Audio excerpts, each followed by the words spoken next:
just be by yourself, walking around with me out of the distance. Just help you.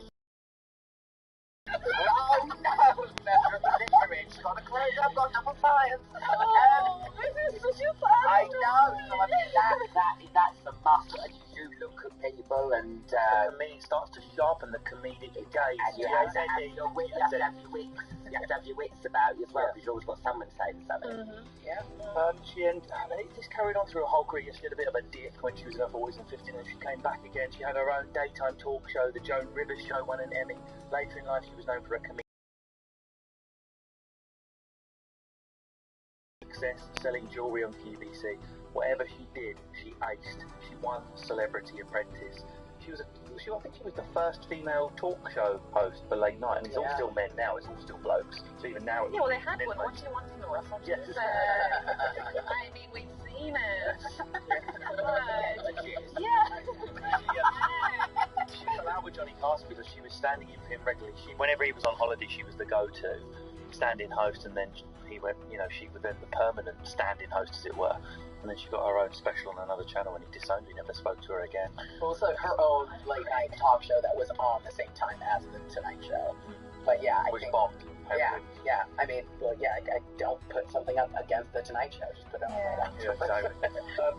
Okay, so that was Joe Lovin. I think we need to move on. Another envelope. Okay, here we go. I'm intrigued to know what's evil about it, because all I know is good. So this is going to be, I want to Alright. Part of me is so protective. I'm like, don't you say it, Alex.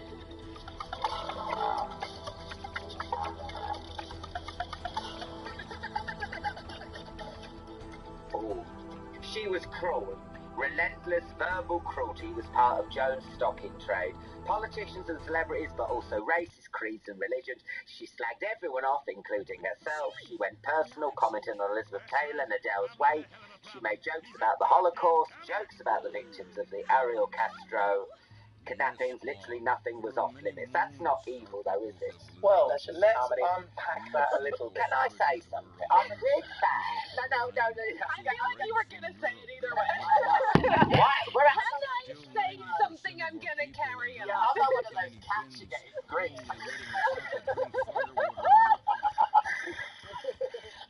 We're not the musical, guys. Okay.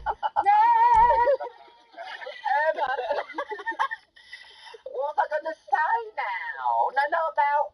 You're saying that's just comedy, that...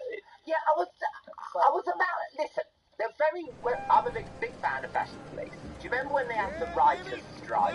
Yeah. And a lot of the American shows suffered. And it was interesting because Fashion Police make all this weird things.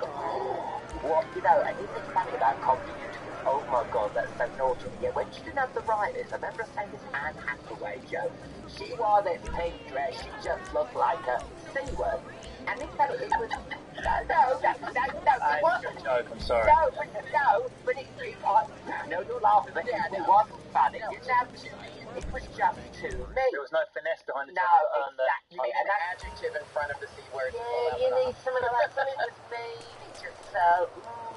Okay, and it's funny, and then you realise with Barumba jokes, there's always a bit of heart in there. Can you be charismatic about jokes about the whole... But there's something there which lifted it a bit, and you had that, oh God, you are naughty. Well, I'm on the clock. What you want? Some wheels? Talking about Jewishness, but is it really okay to hate on everyone and everything if you are punching It's coming at you. Sometimes. All right. I've heard right-wing comics, won't mention them, but the ones you can think of, use that very argument. I've heard Bernard Manning, deceased, God rest his soul, he said it all the time. Come on, I hate on everyone. I make fun of every race, every kind, fat people, thin people. I'll say what I like about Indian and black people, and we were that disgusting man. May you rot in the grave, how did he? Because he came for a right to the same argument, but when Joan Rivers uses it, it's perfectly okay. I don't think it is okay. Yeah, I don't know if it's perfectly okay. When Barack Obama got into power, it's in the documentary piece of work. We had Okay. Now we got Blackie on with Michelle Obama. And that to me is like... That's funny. That's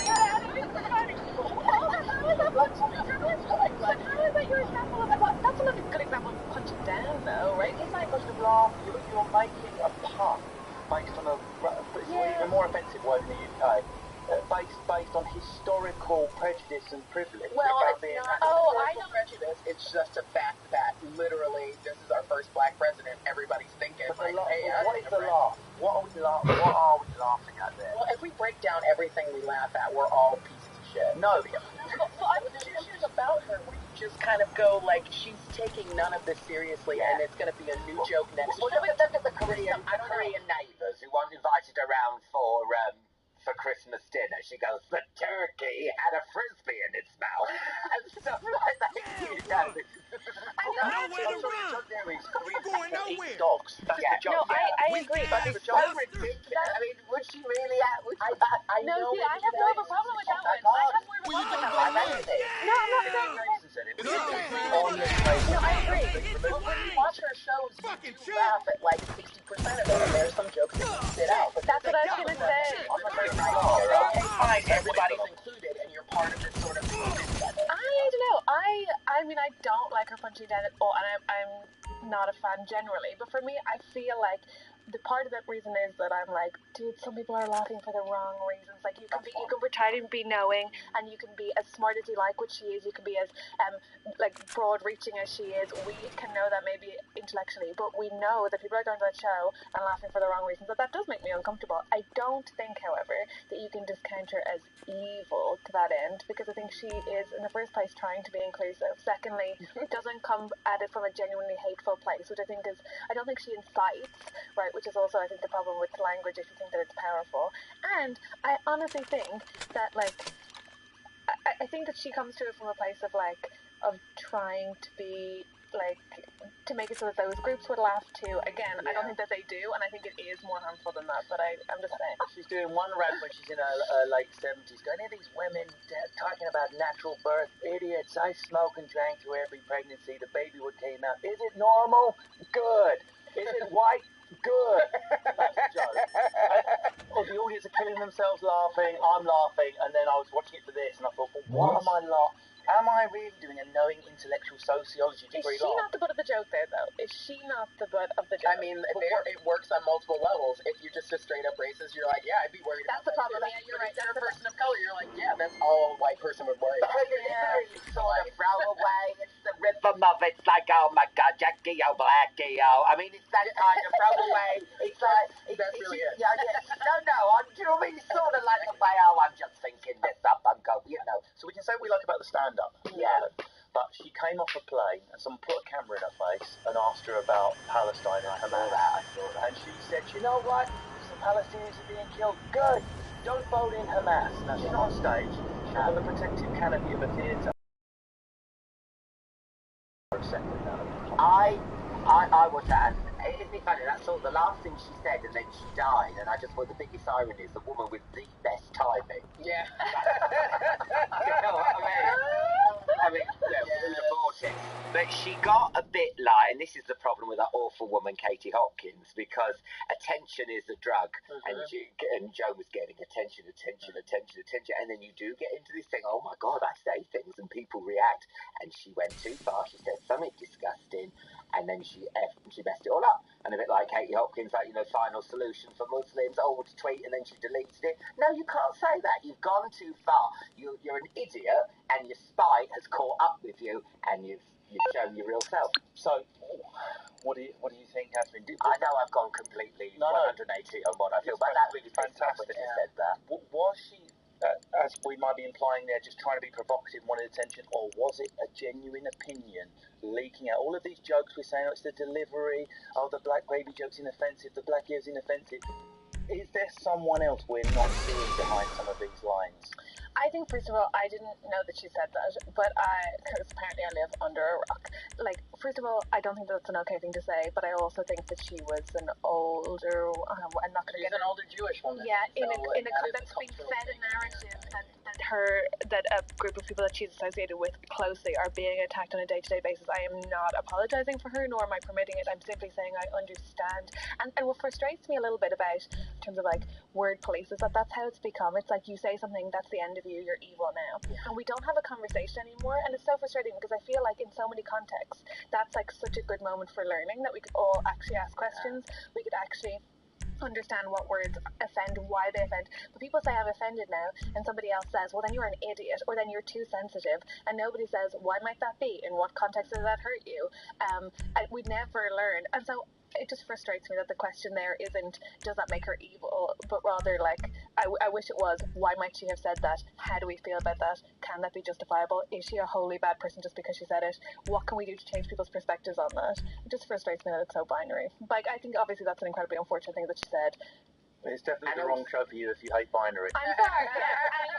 I sound like such a bisexual lady right now. I can't decide. You know what I mean? She's an elderly lady getting off a plane. I mean, she might have had a few. Well, I'm not making excuses for her, but you know, and then look at a camera crew in your face. I mean, some of the flights I've got when I've drank steadily for 8 hours, I've probably gone, oh God, I'm just off to join ISIS. Yeah. You know what I mean? Ambulance, they've lost your suitcase. They're outrageous. Don't fly, Ryan.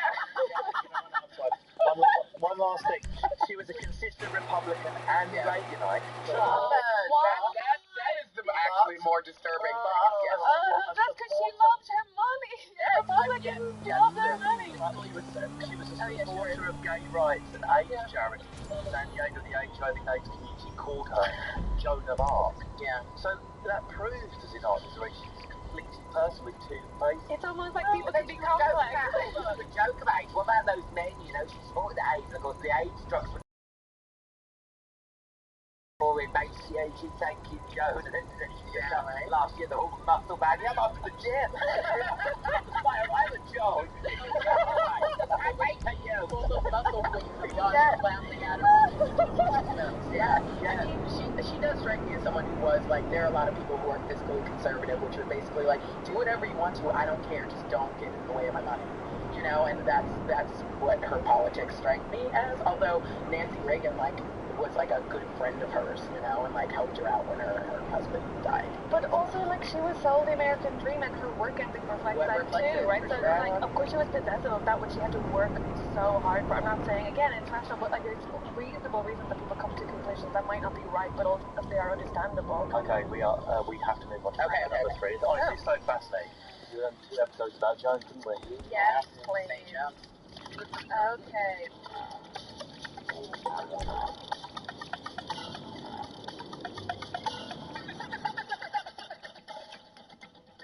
Plastic fantastic. Joan Rivers projected fearsome confidence and individualism, but conformed in the most extreme way to societal pressure not to age, and by the end not even to look much like a human being. One of her many books was called Men Are Stupid and They Like Big Boobs, A Woman's Guide to Beauty Through Plastic Surgery. Like herself as a symbol of talk show host and the first female a lot of things. Like, I think at some point she probably was like, this is what's going to, you know, allow me to last longer in this industry. And also, then at a certain point, you just kind of get addicted to it, I think, as well. And you have to maintain. Yeah. So that's like if you fix one thing and everything else is sagging, then you're like, nah, I gotta fix that, and then it's like getting one tattoo. Is it a bit evil to contribute so enthusiastically to making that the norm? Except it wasn't. Nobody, the critique of her body was never, congratulations on achieving the beauty standards that we consider to be norm. It was always that she was always criticised for still looking the same. Joan, she all had it done, she'd get 10 minutes of new material. You know what I mean? I am Nana New Face. She called herself, Nana No Face. That's what her grandkids call her. But she also came under, like, massive criticism for getting it done, right? Like, so actually she wasn't adored for being some sort of beauty standard. She got criticised both ways. And also, it's her body. I'm so bored. Can I say, though, I sat next to her, 8 or 10 cats, with no makeup on in that chair. And I mean, I know she looked good under the lights of, and I'm not just being a bitchy old queen here, but you really... Go full Greek cat if you need to. It's an impressionistic painting, like, don't get close. It's just the mindset of just having, I just show she must be so insecure, because it's not a pretty sight, and I know we all joke about it on the thing, but, you know, seeing it with the scars, you know, while she's having her makeup done, it was like, I mean, to have that done. Any trouble, boss? Well, would she have still been on, you know, like the red carpet at the age of 70 if she looked like, how she actually looked? But then how can you hold her accountable for that? Why is she then capitalism accountable? Exactly. Why isn't she a victim of the standards that supposedly were imposed on her and caused her to do that, if you think it's so abhorrent, or if you think it as like an emblem of subordination of women, like if you're saying that she contributed to that narrative, and then I feel like you have to why not hold men, or I don't know, the beauty industry responsible for making her feel like she had to do that. But what about her attitude to body shape? Yes, okay, we've already touched on the fact she was larger as a child, but she really was. Oh, she used to say that she was fat, didn't she? Oh my She God. might have just thought she was fat. Was that her way of licensing, making anti-fat jokes? She made a brilliant, not brilliant, point. What about Victoria Beckham when she puts a tampon in saying, "Do I look fat in this?" Oh. Yes. Oh my God, that was like a joy to me.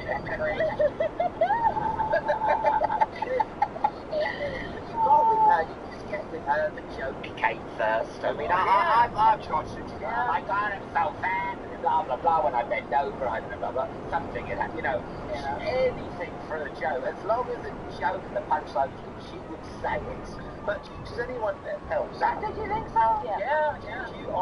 I'm not saying it should be this way, but I have like a safety barrier in, where if I'm doing a joke or a routine, and it might be about a certain group or type of person, it can be anything, even inconsequential, and if that person is in the room and their night was spoiled, and they went home upset, I feel like I've failed, because I'm a comedian, I'm supposed to make people feel good. Now that's wanky and probably makes me totally vanilla, but I couldn't do a joke about someone being horrifically fat and then see someone large in the front row and see that their feelings being or thin or whatever. Joan Rivers was doing a routine about death this, death that, making a deaf joke. My favourite type of child will be Helen Keller. She said something like that, and someone with a deaf daughter in the audience was like, "You know, my daughter's deaf. That's really ruined my night." She's like, "Oh, fuck you. You know, my mum was deaf." It's like, come on, man. You've hurt someone. If that was a fist and you struck someone in the face, you'd be made accountable. Why is she not accountable for hurting someone on that level? That's not just offence. Yeah, right? but like comedy, we do that constantly. Like there's gonna be 99 people laughing and one person not laughing. And I think with Joan, a lot of times it's like, well, let's just work around the room and make sure that everybody laughs at least a couple of times. And some people, I think her uniqueness and her face and her plastic surgery just really made her. That she sort of got away with it, and it shouldn't be that way, but we're very superficial speakers. I think we saw the way she looked at her age, and she had this gravitas that I think that isolated her even more, and she made what she said sometimes. And no one else, I don't think they could have got away with it. I think the face, she looked like another species. but also she did. but I think also there was something about the high turnover nature of all of her stuff that it was so temporal that it just kind of like. I tried to watch on Netflix a Joan Rivers thing like a couple weeks ago, and I got 5 minutes in and I couldn't watch it because all of the stuff that she was espousing at the time, I could see at the time that it was funny and controversial, and now it was just like gross and antiquated. And so there was something about her material that felt like very contemporaneous. Yeah. You know.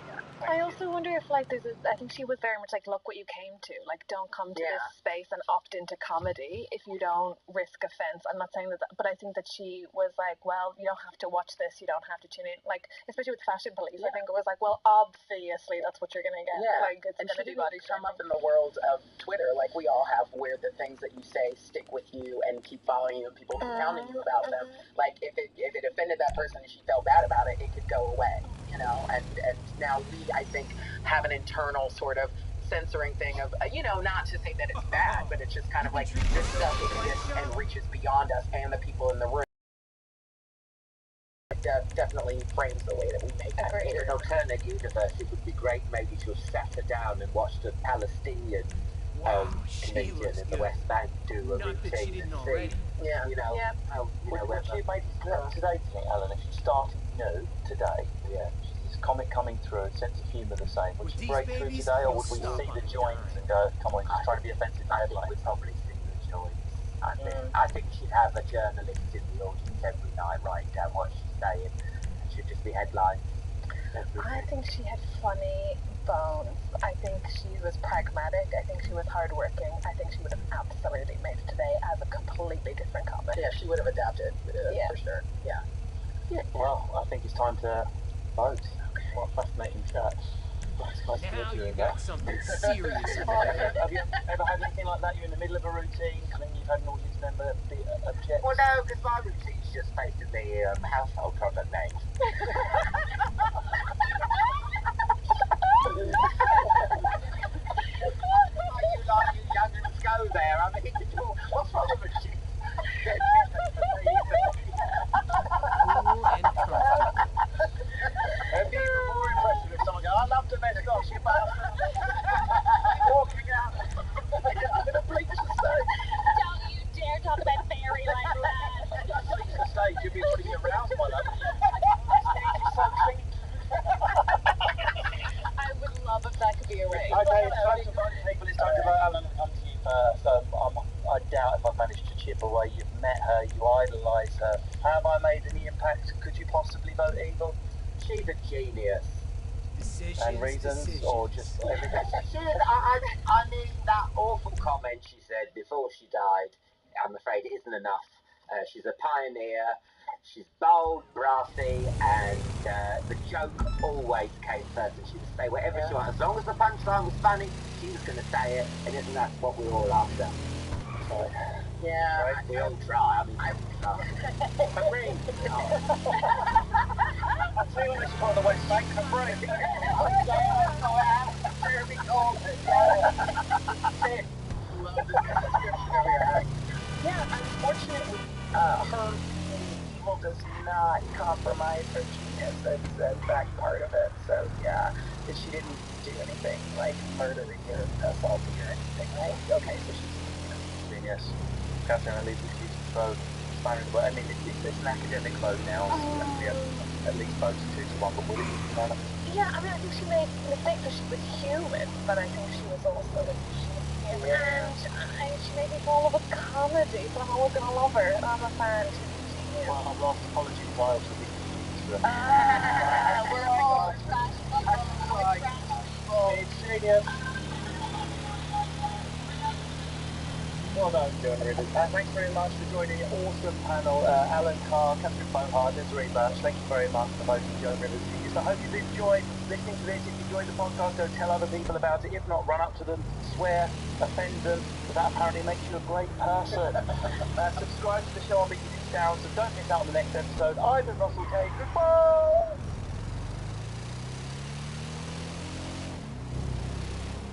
This is the BBC. This podcast is supported by advertising outside the UK. BBC Sound, music, radio, podcast. This program contains language that you might find offensive.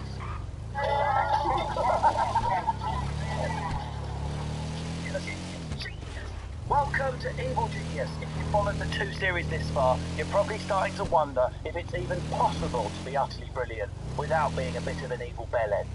Well, yes it is. I'm Russell Kane, and I'm your host. No, I'm just kidding, I'm kidding. I'm only moderate at stand-up, and I also have to confess I quite enjoy torturing animals, and also I really like cutting the eyes out of pictures of women in clothes magazines and then looking through the holes and saying I own you. Is that normal? On to our next year, folks. We've got a crooner this week. We've done a few singers on this podcast. John Lennon turned out to be vicious. Sid Vicious turned out to be talentless. Well, today we're on to the greatest voice of all. No, not Peter Andre, he's still alive. It's the man who sang My Way, Nat King, Frank Sinatra. But was he more evil or genius? And my panel of swinging lovers, that's without a G, which means music, not that we're going to swap with each other afterwards, although I'm not ruling it out, is Lou Sanders, Shane Pigg, not a nickname, that's the title of her much-loved Edinburgh show. Please tell me it is, I'm going to get money. Then you're her name to if I got that wrong, I'm just getting a Lou. We've got Johnny Cochran, the comedian's comedian. What can we come up with for you? He's from Essex, that's everything you need to know about his intellectual CV right there. And also Tom Lucy, who I booked for this recording an hour and a half ago, so I've just got insert description here, Instagram brackets. No, not really, he's a banging stand-up, he's been together many times, and he rocks like a crack pipe. Okay, so we're on to Frank Sinatra. Frank Sinatra fans around the table? Yeah, I think I'm a Frank Sinatra fan, yeah. I've always been weirdly fascinated with Frank Sinatra. I've watched a lot of documentaries Do you know what I think when I hear Frank Sinatra? Boring. Really? Yeah, boring music. How's it boring? It's so slow and it's got no beat, has it? What's a good Frank Sinatra song that would really get you going then if it was on the radio? Fending the Clowns, My My Way. Way. My way is a builder, isn't it? I don't mind that actually, but I like Rhythm and Blues. I like Oh, that's MC Hammer, isn't it?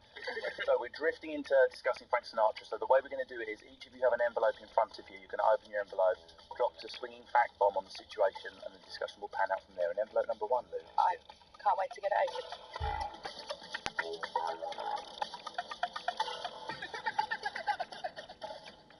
Okay, greatest singer of all time. U2 frontman Bono, here we go, that's a good start, said this: Frank Sinatra was the 20th century. He was modern, he was complex, he had swing, and he had attitude. He was the boss, and he was always Frank Sinatra. Yeah. We won't see the likes of him again. No. I mean, this is just, of course he was Frank Sinatra, of course we won't see him again, they're just facts. He was the big bang of pop. The man invented pop music. And that's from Bono himself. And that's from Bono. himself. That's from Bono. Not from Mike Bono. Bono. Let's face it, Bono is now a man who has to force his music onto people's iPhones to get them to listen to it. So There was no consent when you entered my iTunes. sign up to that. But no. Okay, name me another Frank Sinatra song that you like apart from My Way. What do you mean? New York. Oh, actually that is. Do you know what the problem is? Is I'm not familiar with the back catalogue. Yeah. Back the knife. Back the Knife, what a tune that was. That's one I What's that one? There's a Yeah, we can't sing it. Oh. Can't even afford one syllable. That's why we can't sing it. I do kind of agree with that when he said. I do think for a lot of people, like Sinatra sums up a lot of the 20th century. I think. he's a really important man for middle-aged white people, white men. That's why I don't Allow me like to him. jump in with a fact then. What's interesting about Sinatra, looking from this point in time, is that he was all about the lyrics. He pioneered a conversational, direct style of singing, making the song himself and inhabiting it, but he didn't write the songs. Yeah. We kind of expect our singers to write songs nowadays. But does this take away from the sincerity and authenticity? He was the first person to work on the I think it phrase. takes away from the talent a bit if he didn't write the song. Mind you, Fly Me to the Moon, was it me? I'm not fast, I can't connect with the lyrics anyway. But is it critical just to say, well, Kenneth Branagh is not a genius just because he didn't write Romeo and Juliet or Henry V?